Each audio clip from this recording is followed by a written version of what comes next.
It was as Andy Martin exited this bridge here near 9th Street that he was jumped and beaten just right up here. You know, Jay, we're actually still seeing about the same as earlier. I want to show you the damage to this Ada County Sheriff's car. I am now joined here by the king himself, Daniel. Campus security will then be on the lookout for that wheelchair. 3 judges did hear that case. They heard about 2.5 hours worth of testimony. Water levels at Lucky Peak fluctuate throughout the year. That's nothing unusual.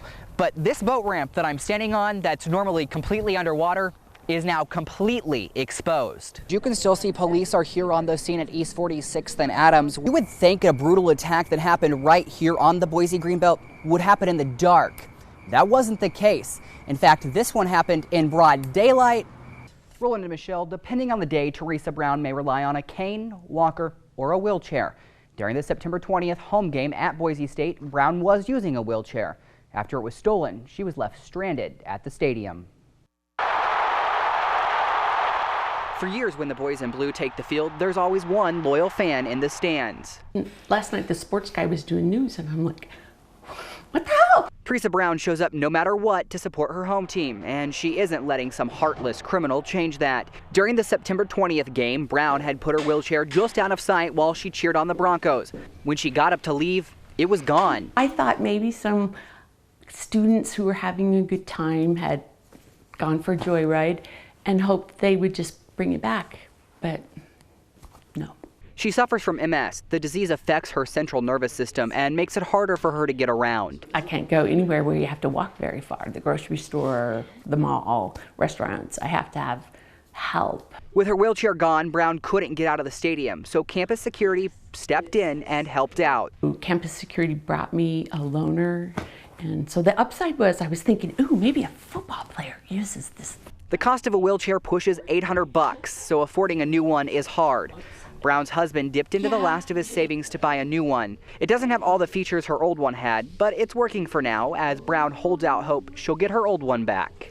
So please, Bronco fans, go out and, man up and bring me back my wheelchair.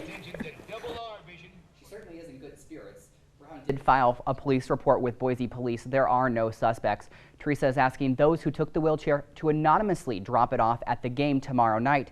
Campus security will then be on the lookout for that wheelchair. Live in studio, Chris Oswalt, Fox 9 on your side. Hi, Michelle. This is more than just a football game here at Skyview. A lot of these students here are celebrating homecoming, and they're doing more than just picking who's popular and who's not. They're honoring a very special classmate with autism. Your senior homecoming royalty for 2014. Daniel Ramos and Kyle Johnson. If the noise of the crowd at Skyview is any indication, this year's homecoming king is pretty awesome. I'm still excited. Good. Okay. About it. Good luck, buddy. Okay. Daniel Ramos is a senior with autism and a lot of friends who support him. Hi, Daniel. He can't even walk the halls without someone saying hi, and it's probably why the students at Skyview cast their homecoming vote for Daniel. Did you all vote for him? Oh yeah. Oh yeah. Yeah? He told me he voted for himself too. Good for you. He deserves it.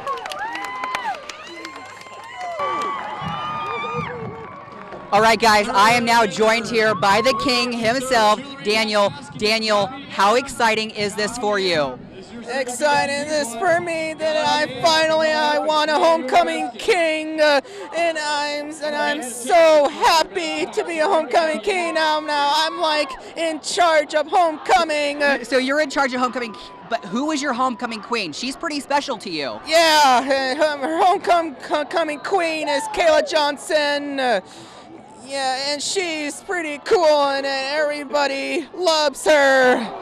And everybody loves you too because they voted for you. What do you think of all your classmates voting for you? All my classmates all voting for me because they think I'm awesome, and everybody loves me, and students and staff loves me, and a lot of students and staff voted for me. They did vote for you, and one other thing that you really like about being out here is the football game. You're winning 22-14 against CUNA right now. Tell me what you think about that. I think about that is that Skyview is beating around in the first half they were winning by a lot, and then we're winning. I hope where am I gonna win? We're gonna beat CUNA. You are going to beat CUNA. Daniel, thank you so much and congratulations. Can I have a high five? Yeah. Awesome.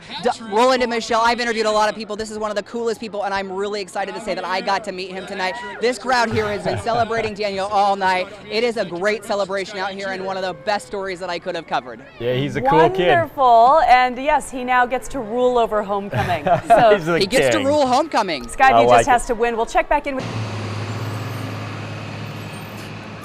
It's 3:48 in the afternoon and 6 minutes before school is dismissed at Eagle Elementary, and only 3 of 11 buses are waiting to take students home. 3:55. The bell sounds and the same 3 buses responsible for picking up the kids are still all that have arrived, leaving hundreds of students to wait. The West Ada School District knows tardy buses are a continuous problem. It has been a tough start of the school year, I would say that. It wasn't until 7 minutes after class was dismissed that the remaining 8 buses started pulling in. Over the next several minutes, the remaining buses arrived, with the final bus getting to Eagle Elementary at 4:14, nearly 20 minutes after the final bell rang. Parents in the West Ada School District are sick of this persistent problem. She was 45 minutes late on her first day of school, and then she was 30 minutes late yesterday. Since the start of the 2014 school year, district spokesperson Eric Exline says complaints have been constant. In the first week or two, maybe it was the same, but it's continued longer because there's been more adjustments to be made. Exline says the biggest reason for the busing problem is a new bell schedule. The change was made after a state audit suggested it in an effort to save money. It resulted in middle school and elementary schools being dismissed 20 minutes apart. Many of the same buses used to pick up middle schoolers at 3:25 are the same buses used to transport elementary school students dismissed at 3:55. The district has made changes to help solve the problem, including adding more routes and hiring a transportation expert. But Exline admits the problem will never be completely solved. In the end, what we're going to get to is not actually a perfectly tiered system. In the afternoon, we'll never get to a high school, middle school, elementary, because the middle school and elementary times are too close together to do that in all places. The staff here at Eagle Elementary says that this busing fiasco is not just an inconvenience for parents, it's an inconvenience for them. They tell me that they're using time normally spent planning for the next day or meeting with parents as time to supervise children waiting on these late buses. Exline says he understands the frustration, not only for the teachers, but for the parents. I know it's causing some grief for parents, I understand that. Actually, I would describe a lot of them as having been very patient with these changes, and I appreciate that, but I also understand their frustration. For those parents with students arriving home tardy, they're giving the district an F and demanding better busing. They're getting a little better, but they're not there yet. So what this really boils down to is cost savings. The district is doing the best they can with the amount of transportation funds they're giving, all while still trying to stay below the state average so they can continue to get that money. It would appear the only real definite solution, more money for schools from the legislature. Live in studio, Chris Oswalt, today 6 on your side. Roland and Michelle, it was as Andy Martin exited this bridge here near 9th Street that he was jumped and beaten just right up here. Tonight, Martin says he hopes justice is served. It's very unexpected. Banged up and bruised, Andy Martin is in good spirits after being attacked by 2 men near the 9th Street Bridge. If whatever they hit me with couldn't knock me out, I guess it'll take a little more than surgery to take me out. So. It was around 7 on Saturday as thousands gathered for the Boise State game when the attack happened. At that time of day, yeah, you're just not accustomed to having to, be that alert or be that, I don't know, just that mindful of the situation on a day like that. Martin suffered serious injuries, even having a metal rod put in just above his forehead. The cuts and bruises and black eye serve as a reminder. All is severed. Pretty much everything you see here was severed upwards about 3/4 to 1/2 inch. I guess you could actually, you could see into my upper sinus. The 31-year-old victim didn't know his attackers. Boise police say Martin was likely a random target of two people just looking for someone to rob. We haven't had a series of incidents. We don't know of anything following up to this. We haven't had a pattern. We haven't had other reports with similar suspects. While police say there is no threat to the public, Martin hopes people will learn from his attack. With people being more attentive and the attention drawn to this, I think that people will probably be, I don't think incidents like this will be as common. Now, Boise police say they don't know who was responsible for this attack, but they are looking for two men. Both of them were described as well-dressed, and one of them had sleeve tattoos on both arms. If anybody has any information about this crime, you're asked to call police. Reporting live along the Boise Greenbelt in downtown, Chris Oswalt, Fox 9, on your side. Good evening, Roland and Michelle, from a very loud San Francisco tonight. 3 judges did hear that case. They heard about 2.5 hours worth of testimony. The majority of that came from the state of Idaho. Sometimes this became testy in the courtroom, and both sides say no matter what, this case is headed to the United States Supreme Court. Up first, the defense. Attorney Monty Stewart became passionate, explaining to the court why Idaho's ban on same-sex marriage should remain. His focus, the well-being of children. If same-sex couples are to marry, undermines and weakens that social expectation of the child's bonding right. The 4 couples who successfully sued to overturn the ban call the defense rhetoric. It's ridiculous, in my opinion. The idea that we're not raising children and that our families are not as valid as heterosexual families, it's a bad thing. It's a bad law. It's bad law. The judges themselves seem skeptical. To heterosexual men and women, and particularly to the fathers, and we can come back to that. The heterosexual men and women aren't going to enter into same-sex marriages, so what's the issue? The plaintiff's attorney, Deborah Ferguson, called Idaho's ban the most sweeping in the nation. Under the constitutional amendment approved by voters in 2006, gay couples cannot enter into domestic partnerships or civil unions either. It intentionally excludes an entire group of people from the freedom to marry, not to further a compelling or even a legitimate goal, but simply to treat them unequally. Ferguson not only called the ban a way of making gay and lesbians second-class citizens, she also says it harms their families. The very real harms of the financial difficulties this imposes upon these families that sweep from these parental rights that we're discussing to property rights, inheritance rights. The randomly selected panel of judges are now considering their ruling. Ferguson and her clients are hopeful for what is to come. I'm feeling very good about our position, and I think the plaintiffs have an excellent one. Love's going to win. Love's going to win. We feel very positive about all of it. Now, since the 2006 marriage amendment did go into effect, support for same-sex couples has increased. According to the Freedom to Marry Foundation, in 2006, support in Idaho was just 26%. Today, 41% of people support same-sex marriage in the Gem State.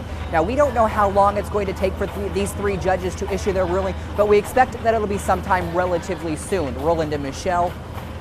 Good morning, Jay and Spencer. As you said, there are a couple people already out here at the courthouse. They've been here overnight to be first in line to get their marriage license. Ty Carson has been here since about 10:30 last night. She's joined by one of her friends. Her partner, Becky, of 16 years, will join her later this morning. They have been here 3 times before. It's been a roller coaster of emotion for them to get to this point. They say that the last 2 times that they were here, they were turned away. They hope that isn't the case today, and based on the actions of the state and the AG, who both say that they are no longer fighting same-sex marriage, it will appear that will not happen. Well, for us, it's been up and down. Obviously, the first time we flew our daughter here from Seattle, and we're really excited. And so the down from that was like really disappointing. And then coming back here and all the legal, it's been up and down, and it's just really, I'm just trying to focus on it. It's just really exciting to be here today. Now, today's victory for these couples come after a year-long court battle. 4 couples have been fighting the state over the voter-approved ban in 2006. I talked to those couples last night. They all say that they are overwhelmed with emotion and call this a victory for all Idahoans. Now, marriages are expected to take place here at the Ada County Courthouse around 10 a.m. There will also be marriages taking place at City Hall. My colleague Karen Lair and I will be covering both of those throughout the morning, so count on us to bring you the latest. Reporting live at the Ada County Courthouse, Chris Oswalt. Good morning, Idaho. Is this a full-time job? Well, that's a good question. They say laughter is the best medicine. Well, let me tell you this. And with a laugh like that, well, there's so much work. Kirk Redland is sure to be the happiest man around. That's just amazing. For the past 35 years, they're a labor of love. That laugh has been providing happiness to his customers. I knew who the mama was, but I didn't know the daddy. And his green thumb, I call them my children, has been helping hundreds see the beauty. They're easy to grow, but they're hard to keep. In his hobby, growing dahlias. And I spent 2 weeks just studying the dahlia flower and its intricate beauty. Every morning, Kirk wakes bright and early and takes to his field just outside Fruitland. But when you walk down the row, it's like a feast to the eyes. It's a visual feast to the eyes of all the different colors and shapes. It's a daily task of giving back. You see, Kurt isn't growing this colorful field of flowers for himself. I want it to be a 24-hour, 7-day-a-week honor system. He's doing it for his community, where people can come and take the flowers, leave their money in a little slot in the building, and be gone. There's no parking problems. There's always a fresh bouquet that I have made. I make about 10 a day. With clippers and a basket in hand, Kirk makes a cut here and a cut there, gathering up hundreds of blossoming beautiful flowers. Okay, let's go make a bouquet. Oh, we missed one here. They'll be turned into a bouquet to only be given away. The fun part about it is you just let your hands go and you just create. Friends from around town and sometimes random strangers stop by. When people say, which flower is your favorite flower that you grow? And I said, you're kidding me, you're asking me that question? And they say, well, why is that hard? And I say, well, it's the most beautiful flower in the world. You don't know that? Most aren't there to chat. They're dropping in to grab a handmade bouquet. The catch, Kirk doesn't charge. Remember that 24-hour-a-day, 7 days a week honor system he mentioned? It gives me confidence in people. He's using that to find the good in people by doing good.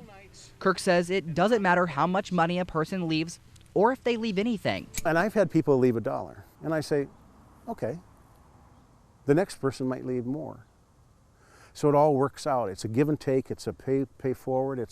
People bring vases, they drop them by. He's just hoping his contagious laugh, there you have it, and a hand-picked bouquet, I missed one on 2 here, provides a little bit of color. And it rewards me with its beauty. When so many people find themselves feeling blue. People come in and make their own bouquet, and if you want to come back and make one, we'll give you a clipper and away you go. Now, Kirk says 97% of people who stop leave some sort of payment. He usually stops production of the flower sometime in October, but this year he hopes to keep it going through the winter. That's why he built that greenhouse you saw in the video that he intends to use for production. He says he doesn't know how long it's going to last, and if you'd like some information, we placed all that information on IdahoOnYourSide.com. Roland, I've interviewed a lot of people. He's probably one of the happiest characters ever. People don't go out there to talk to him. They should be, because he's a fascinating guy to chat with. He's absolutely fascinating. We found this story. We were actually going to another story. Yeah. Drove by. My photographer, Doug Locksmith, was like, let's stop. Got out. He was out there tilling the yard or the garden, and we're like, hey, will you talk to you? Super charismatic, had a lot to say. His laugh. I laughed the whole time. And great taste in shirts. It's my kind of shirt. They are great. Chris, thanks for the story. Yeah, appreciate it.